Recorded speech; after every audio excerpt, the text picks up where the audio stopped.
So we're working on our 59 Chevy Biscayne here, and recently on YouTube there's been a video floating around that was produced by the National Highway Transportation Safety Bureaucratic Board of those people, and it shows a 2009 Impala doing a head-on impact with a 59.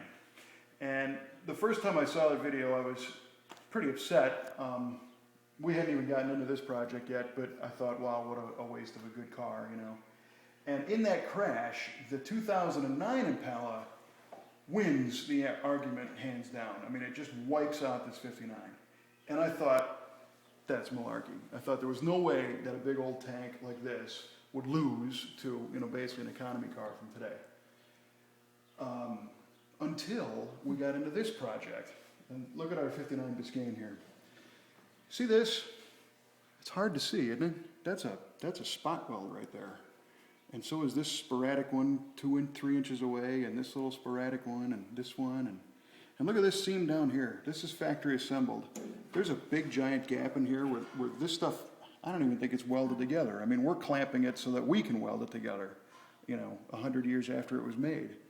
And when you really start to look at the design of this car, you've got this big box section.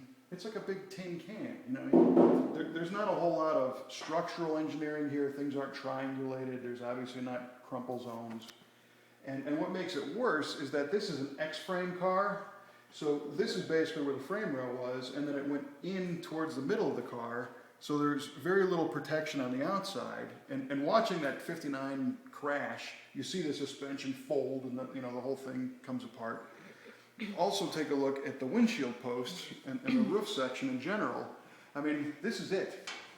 That's it. You know, there's very little structural strength here. If this was, you know, like today's cars, that energy would hit here, get transmitted through. This thing, it's just gone. And look at these, you know, back pillars. I mean, they look awesome. They're nice and thin, and the whole design of this car, you know, looks fantastic.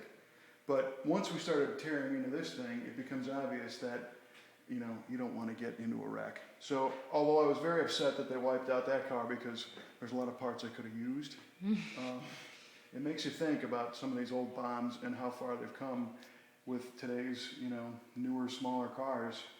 Because the people who were, the crash dummies that were in that 09 Impala would have gotten shaken up a little bit in that wreck. But the crash dummy that was in the 59 is no longer with us. Poor crash dummy. Yeah, poor guy.